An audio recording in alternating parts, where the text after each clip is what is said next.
Boa tarde a todos e todas.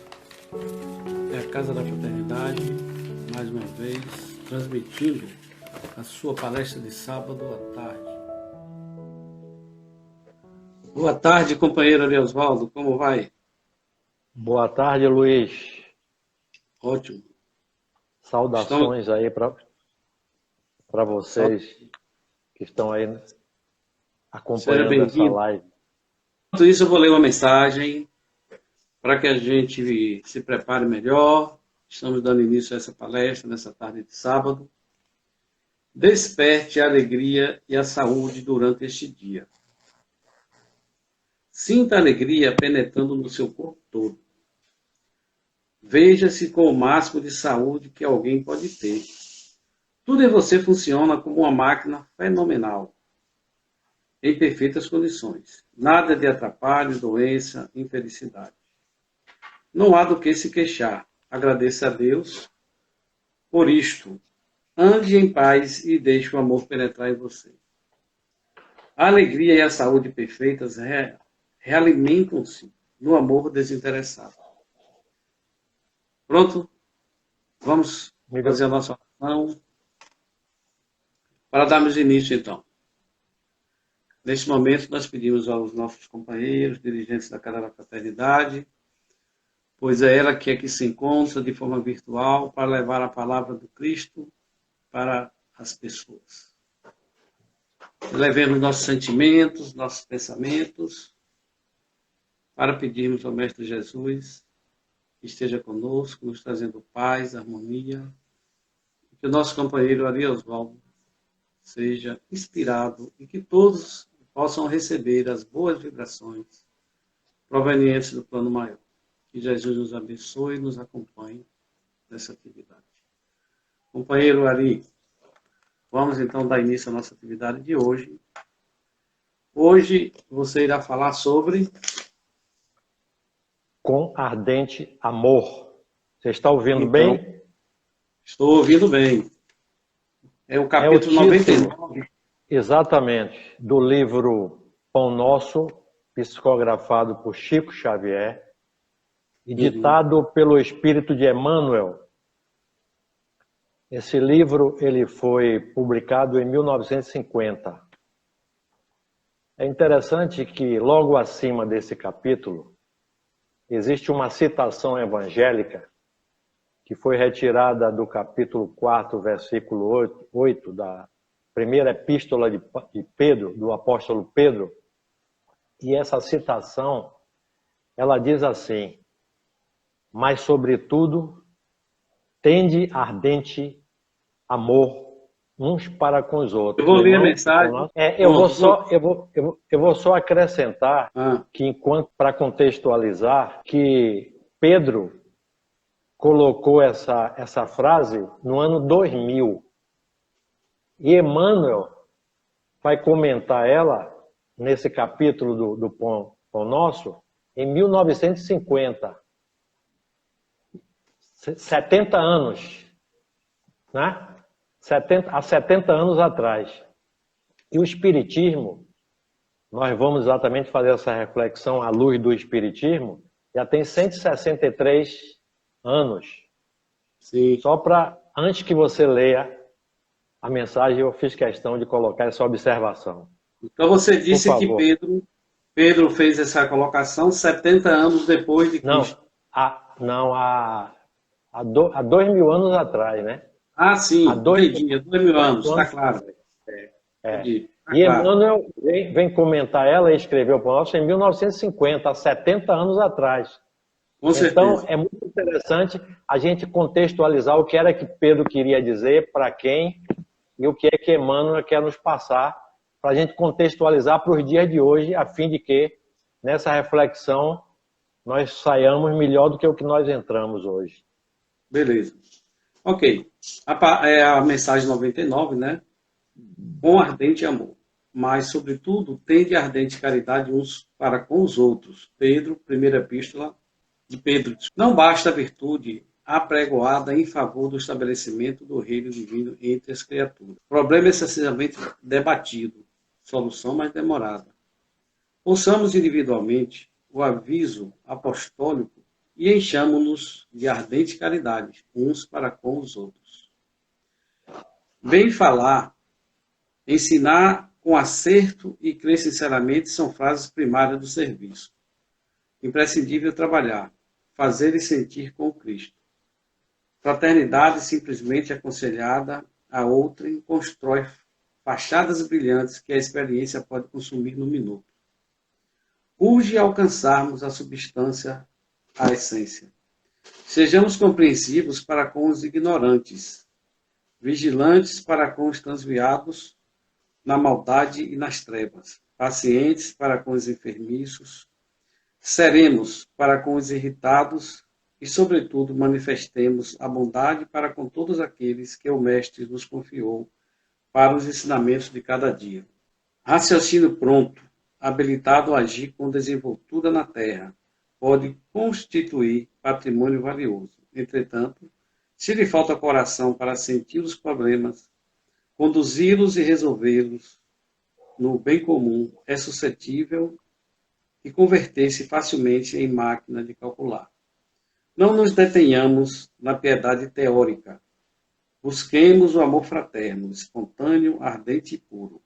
A caridade celeste não somente espalha benefícios, irradia também a divina luz. Esse é o capítulo 99 do livro Pão Nosso, objeto de nossa reflexão de hoje à tarde. É muito importante, Luiz, nós dedicarmos atenção ao conhecimento das nossas virtudes e dos nossos vícios. E a caridade é a mais meritória das virtudes, né? Paulo já dizia isso para a gente. Então, olha, eu vou contar um caso para ajudar um pouco o entendimento do que nós vamos falar aqui hoje. Um coronel, é a questão de você contextualizar. Um coronel, dentro de um quartel, ele pode falar para uma tropa assim, ó, o soldado, o cabo foi soldado. Essa mesma expressão, ela vai ter um significado diferente para uma senhora que está numa cozinha, segurando uma caçarola que foi consertada e dizendo para o marido, o cabo foi soldado, o cabo da caçarola. Então é a mesma frase, mas o contexto é diferente. Então, para a gente melhor entender esse texto de Emmanuel e essa citação de Pedro, inicialmente nós perguntamos, para quem Pedro escreveu? Para que Pedro escreveu? Ou por que ele escreveu isso? Sabe para quem ele escreveu? Ele escreveu para os estrangeiros, para os imigrantes cristãos que viviam na Ásia Menor e não tiveram o mesmo acolhimento que aqueles cristãos naturais que viviam na Ásia Menor. Pedro, ele enfatiza que deve haver o verdadeiro amor entre os nativos e os emigrantes. Hoje, o preconceito contra a raça, contra gênero, contra credo é considerável. Mas naquela época ele era, digamos, desproporcional. E nós estamos aqui imaginando que Pedro, obviamente, ele se dirigiu para os cristãos. Os apóstolos do Cristo eram os enviados.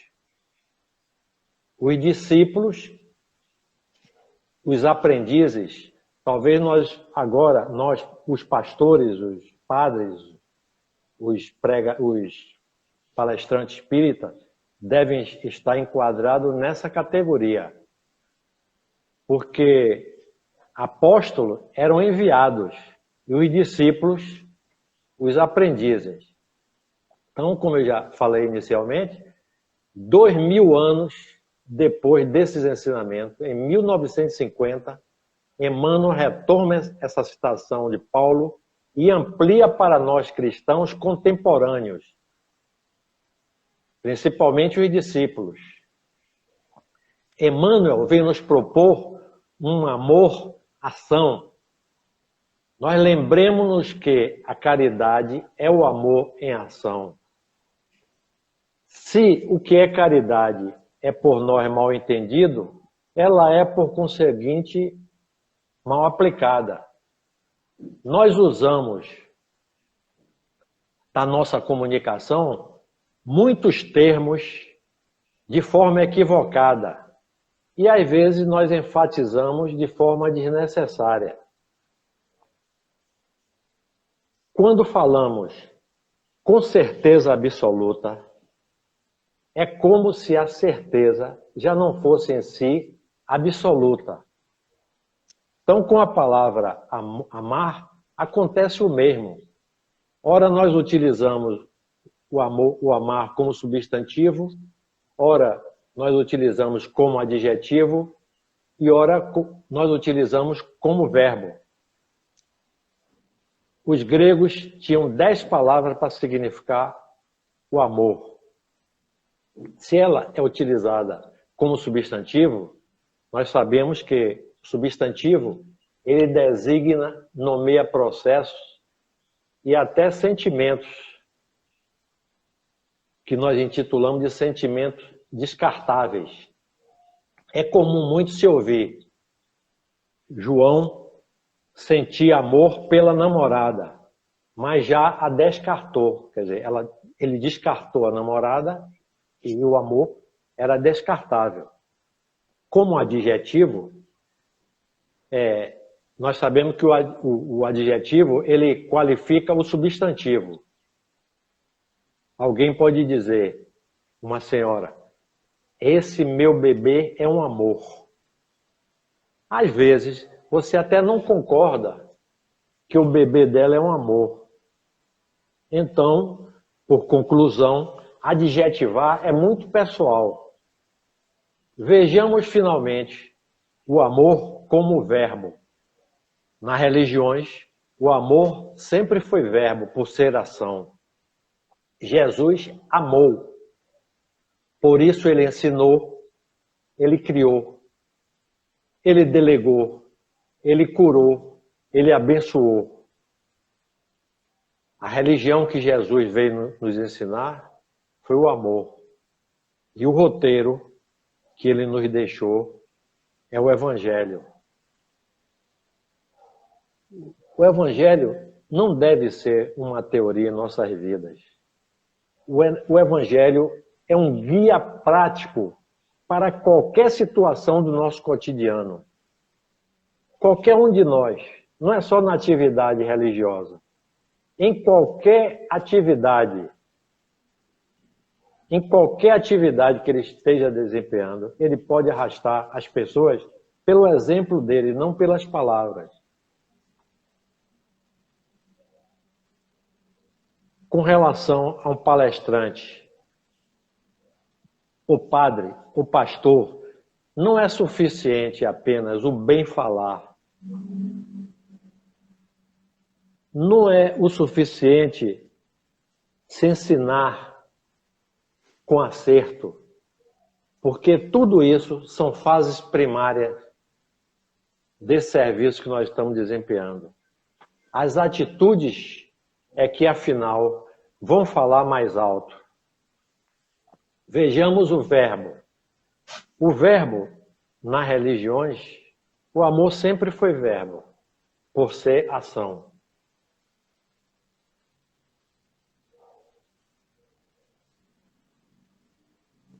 A doutrina espírita, ela permite nos esclarecermos sobre os ensinamentos básicos do Cristo. E isso contribui para que nós avancemos nesse entendimento. Não é preciso que a pessoa faça alarde do que está se praticando, do que se está fazendo. Deus sabe o que vai no nosso íntimo. Não é necessário a pessoa divulgar o que faz.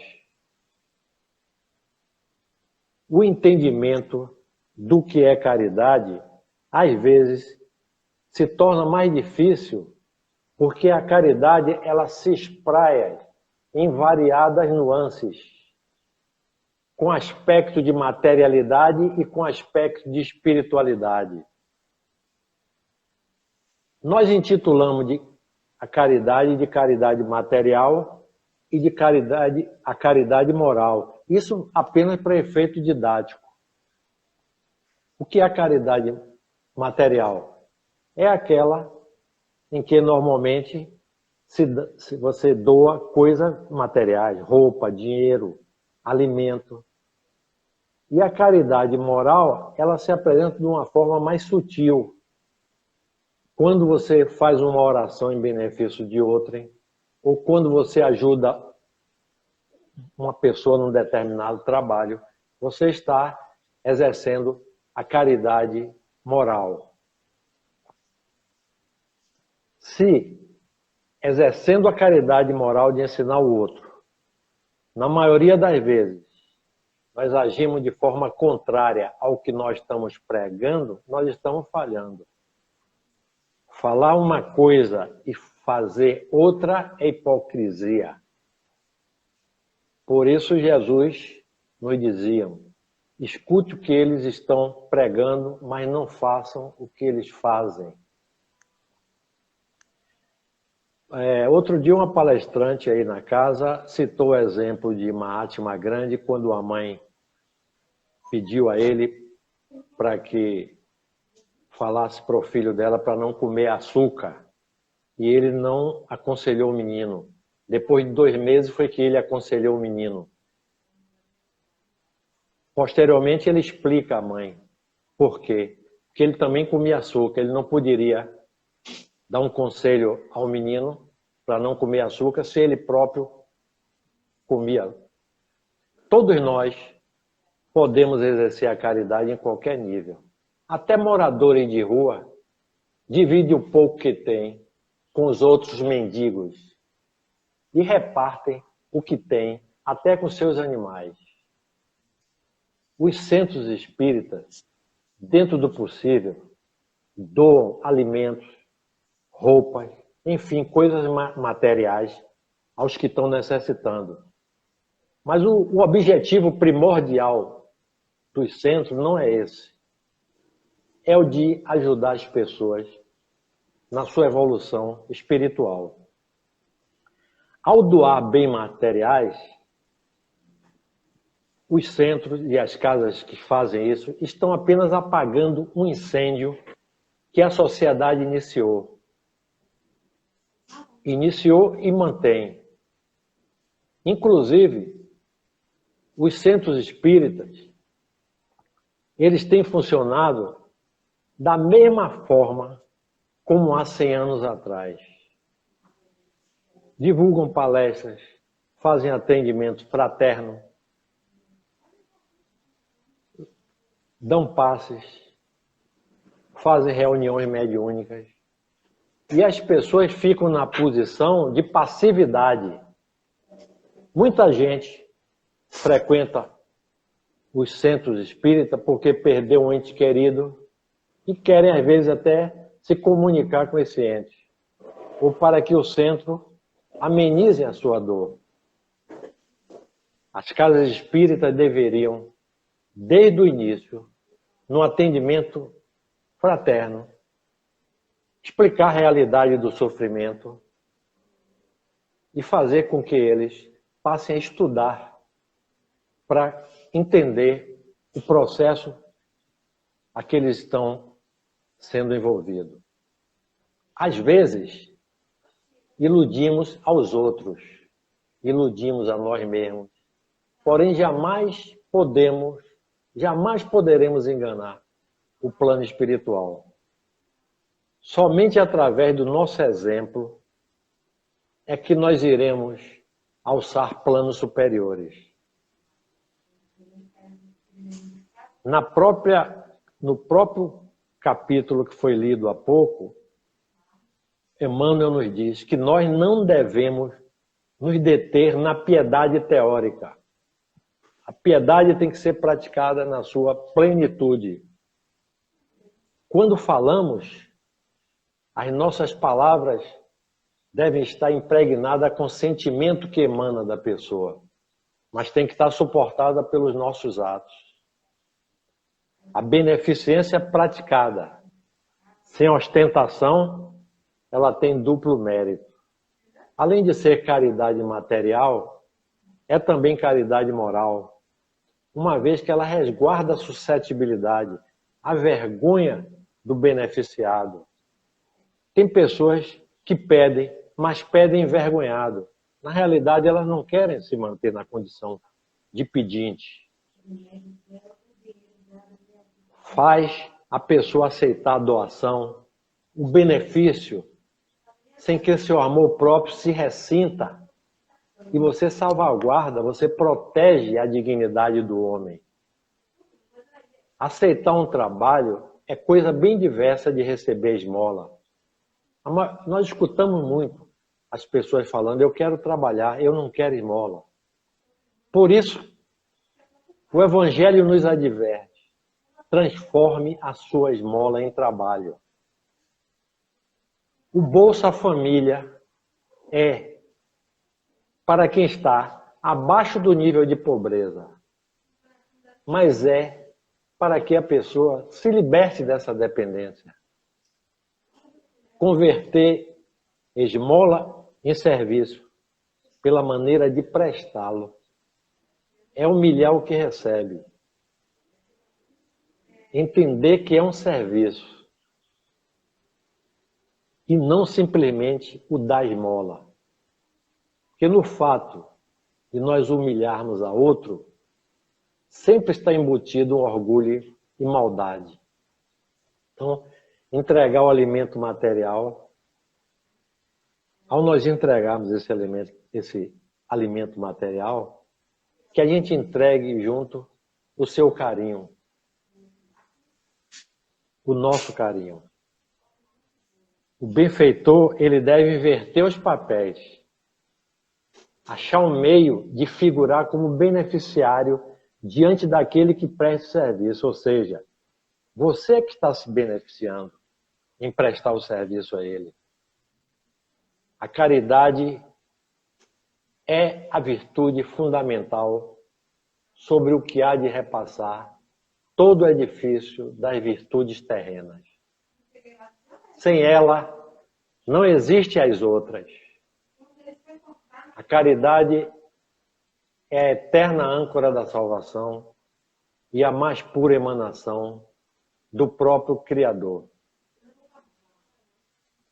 A perda de sentido humano, a falta de compreensão de que somos um ser espiritual, está nos deixando tão amargurados que o nosso sofrimento só tem aumentado. Não sei se vocês estão observando isso. A causa está no ser. Enquanto nós ficarmos achando que pimenta no olho do outro não arde, nós permaneceremos nessa catástrofe interior em que nós estamos vivendo. Eu não sei se vocês já viram, no mesmo lar, filhos abastados ao lado de irmãos maltrapilhos e famintos. Agora, a humanidade como um todo é a grande família de Deus. Ele não distingue raças, não distingue nação, não distingue povos, não distingue credos, não distingue partidos políticos. Então não basta também que uma nação seja rica, é necessário que se tenha visto o padrão de vista geral, porque o mundo é uma unidade indivisível. No futuro não vão haver nações ricas também e nações pobres. São Paulo denominou a caridade como a maior das virtudes, especialmente em referência à fé e à esperança. Mas ele colocou a caridade acima da fé. Paulo dizia: o amor é paciente e bondoso. O amor não é arrogante. O amor não é ambicioso. Não busca os seus próprios interesses. O amor não se irrita. O amor não guarda rancor. Não guarda ressentimento pelo mal sofrido e não se alegra com a injustiça.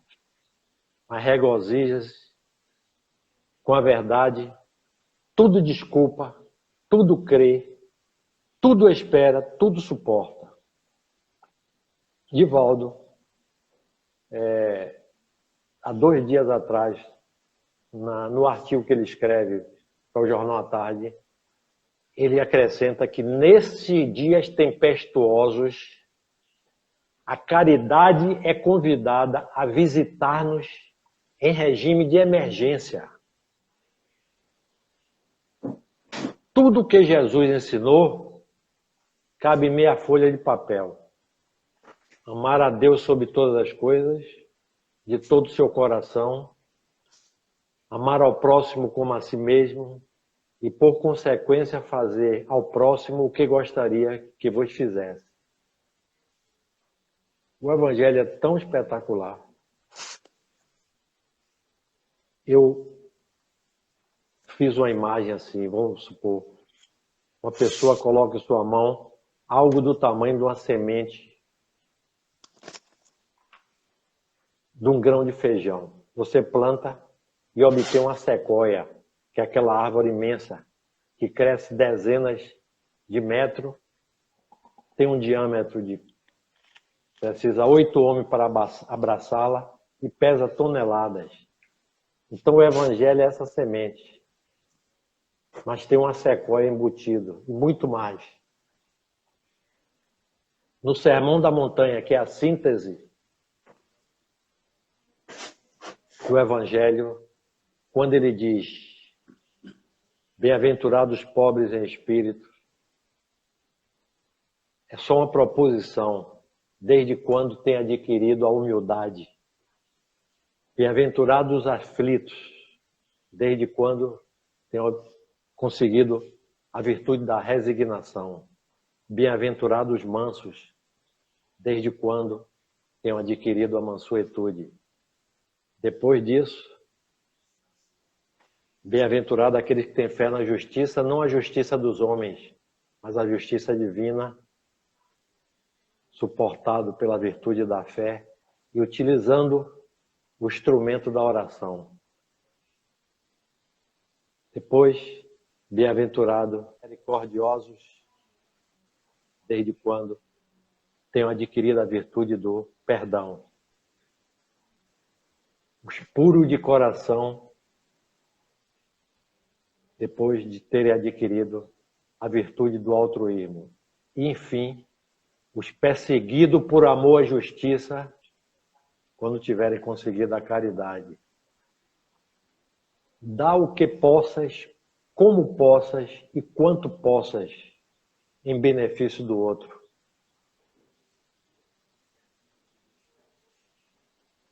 Mas nós somos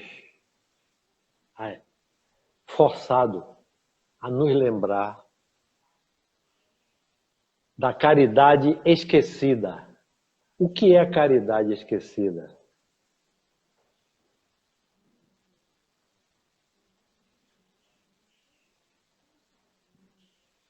É você tomar cuidado com o timbre de voz, utilizar uma voz fraterna com aquele que você ainda não simpatiza com ele. É quase uma aplicação de tudo aquilo que foi dito por Emmanuel. Ter um sorriso acolhedor para uma visita inesperada. Você imagine alguém lhe visitando sem marcar. Você sempre entende como incômodo. Então você tem um sorriso acolhedor para a visita inesperada. Nós temos um minuto de boa vontade no esclarecimento amigo. Muitas vezes nós não temos paciência, não temos um minuto para nós mesmos, Então você tem um minuto de boa vontade no esclarecimento amigo. Uma simples conversação reconfortante com a pessoa cuja presença te desagrada. A pessoa te desagrada e você vai ter uma conversação reconfortante. O silêncio generoso ante a provocação daqueles que ainda não te compreendem. Por não te compreender, você está sendo provocado e diante disso você tem um silêncio generoso. Você não agir como reator, você agir como um ator. Uma gentileza na via pública. A gentileza parece significante para a gente, mas pode significar muito para outra pessoa. Orar pelos adversários.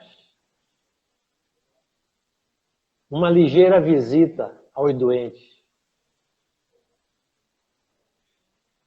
O amparo à criança. A palavra otimista para quem te ouve. Enfim, o auxílio até para a natureza viva.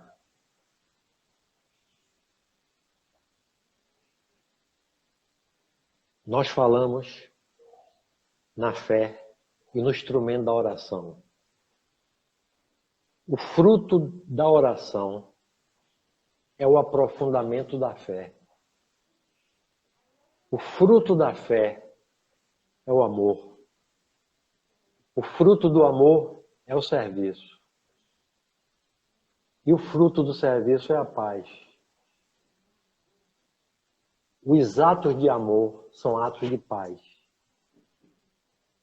Se nós utilizássemos o Evangelho, mesmo que não para fins religiosos, nossas nações já estariam vivendo em paz. Então, meus amigos, Luiz teve a gentileza de ler na íntegra o capítulo 99 do livro Pão é Nosso, que eu acredito que deve estar havendo um grupo estudando esse livro.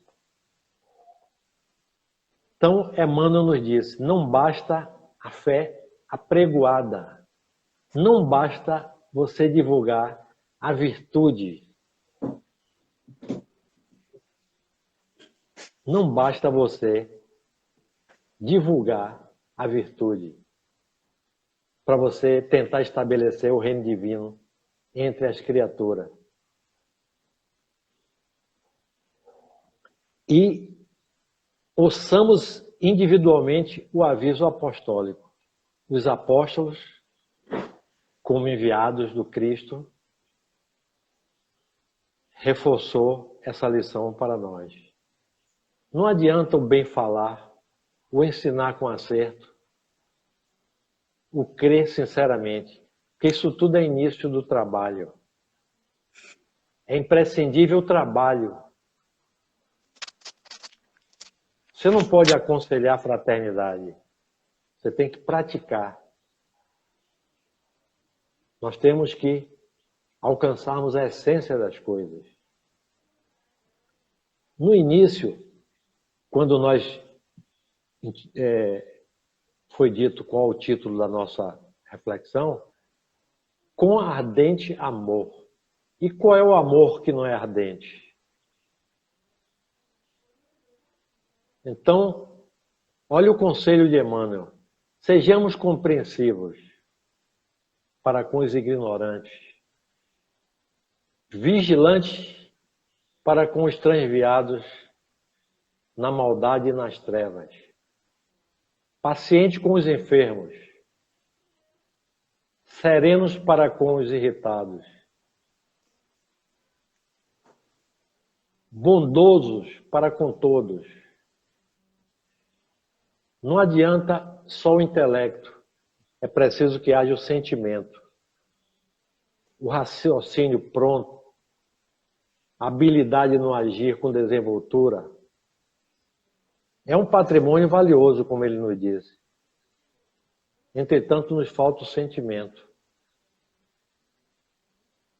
Conduzir os problemas com sentimento e resolvê-los, tendo em vista o bem comum. Porque senão, nós não passaremos de uma máquina de calcular. A doutrina espírita sempre nos informa que o intelecto vem antes, para depois nós conseguirmos o sentimento. Então ele fala, busquemos o amor fraterno, espontâneo, ardente e puro, porque a caridade, ela não somente espalha benefícios, que é benefícios materiais, que é benefícios morais. Ela irradia também a luz divina. E eu acrescentaria dizendo o seguinte, quem tem fé não se culpa. Quem tem fé vê o futuro e entende que os seus erros passados estavam dentro do horizonte de suas limitações. Por isso que é importante o arrependimento sincero, a expiação e a reparação. Nós citamos muito o exemplo do que aconteceu com Judas e o que aconteceu com Pedro. Todos dois erraram em relação a Jesus. Pedro negou Jesus 3 vezes, se arrependeu e se constituiu um dos grandes apóstolos. Judas teve remorso, é o arrependimento negativo e cometeu suicídio. Então, muito importante, nós não podemos fazer um novo recomeço, como dizia Chico, mas podemos construir um novo fim. Quanto tempo nós temos? Temos aí uns 10 minutos. Você falou que ia deixar as perguntas para o final, né? Pois é, até o momento eu não vi nenhuma pergunta, mas um dos comentários que eu estava conversando com a pessoa no telefone, ela falando disso, que é botar em prática, né, o como. E ela perguntava, na verdade a pergunta é assim, como botar em prática, na prática, como Kardec perguntou aos espíritos, né? Exatamente. Porque o que ela dizia é que sempre tentava, mas como fazer, né? É uma oportunidade fantástica nós estarmos fazendo essa reflexão em cima das virtudes, sobretudo na caridade, porque Jesus colocou a humildade, ele colocou a humildade na base da pirâmide. E você vai construindo a pirâmide com as outras virtudes. A mansuetude, a misericórdia, a fé, o altruísmo, até chegar na caridade. Mas você não pode chegar na caridade se você não tiver a mansuetude, a resignação. É como se fosse uma corrente. Uma depende da outra. Por isso que uma das mais importantes das virtudes é a humildade. Eu vejo isso, Luiz, como uma corrente. A corrente, ela é tão forte quanto o seu elo mais fraco. A humanidade, imagina a humanidade como uma corrente. Se tiver um elo fraco, quando você puxar essa corrente, ela vai quebrar no elo fraco.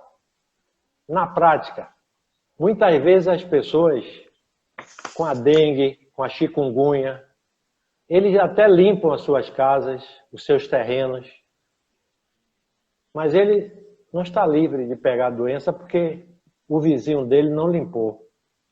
Então ele tem que se preocupar com a consciência do vizinho. No decorrer da palestra aí, nós tivemos a oportunidade de falar o seguinte, que numa família abastada, rica, você não vê um irmão rico, bem nutrido, e outro faminto, mal vestido, dentro da mesma família. Mas a humanidade é uma família só. Então, no futuro, não vão haver nações ricas e nações pobres. Enquanto houver uma pessoa infeliz, todos serão infelizes. Essa ideia do conjunto que foi colocada aqui o tempo todo. Pois é. O Ari Oswaldo, nós vamos agora... outra questão simples é que ele diz assim: a fraternidade simplesmente aconselhada a outrem constrói fachadas brilhantes que a experiência pode consumir no minuto, né? E é muito fácil você apontar, né, aqueles outros que estão... Num momento como esse, por exemplo, há muita discórdia, as pessoas não dentro de casa tendo que conviver consigo e com aqueles, né, que fazem parte da família, e aí acaba tendo muito conflito. A gente ouve dizer do aumento da violência, né, contra a mulher. Mas muitas vezes a pessoa, fora de casa, tem até feito o discurso da caridade, né, digamos. Ou então está sempre olhando e vendo que alguém está tendo problema, ou está vendo, né, tentando ensinar os outros. E, na verdade, a questão é colocar em prática, né? Com certeza. Essa questão que você colocou aí é porque as pessoas não estão bem consigo mesmo, não estão conseguindo conviver nem consigo mesmo. Então, as pessoas estão vivendo muito para fora.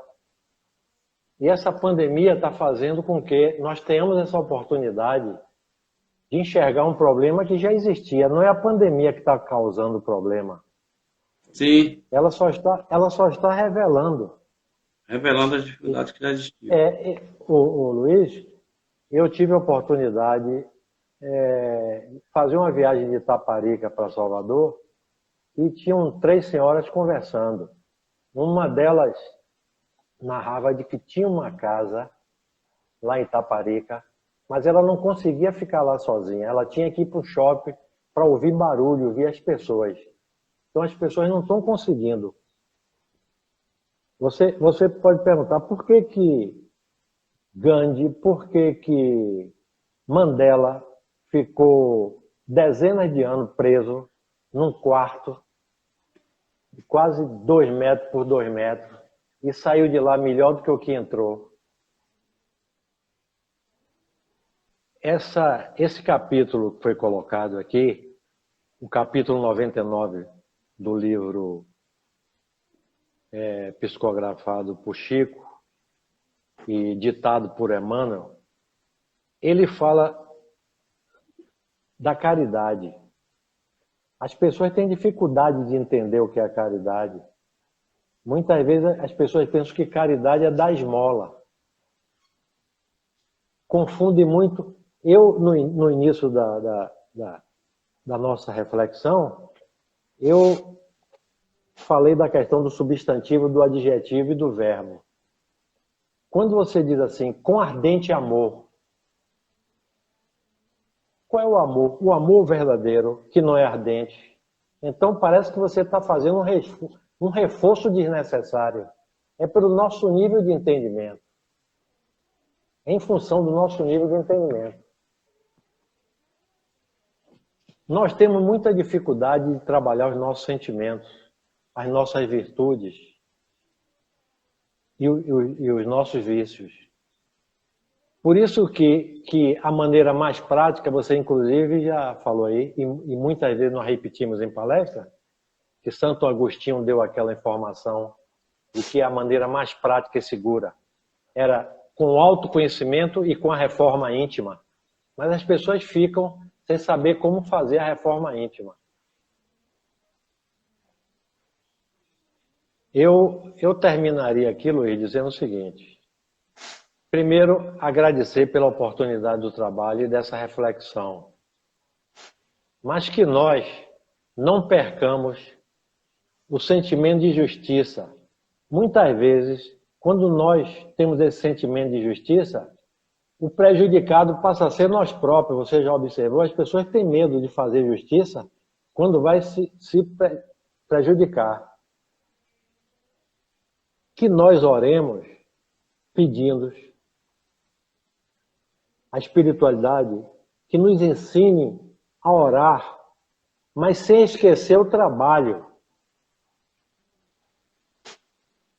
E que nos ensine a dar sem olhar a quem, e a falar e a ouvir sem se ferir, que nós nos melindramos muito. Que a espiritualidade, que Jesus continue nos abençoando e as nossas famílias consanguíneas e a nossa família espiritual e toda a humanidade, né? Notadamente nesse tempo de pandemia que nós estamos vivendo. Pois é, amigo. Vamos encerrar então.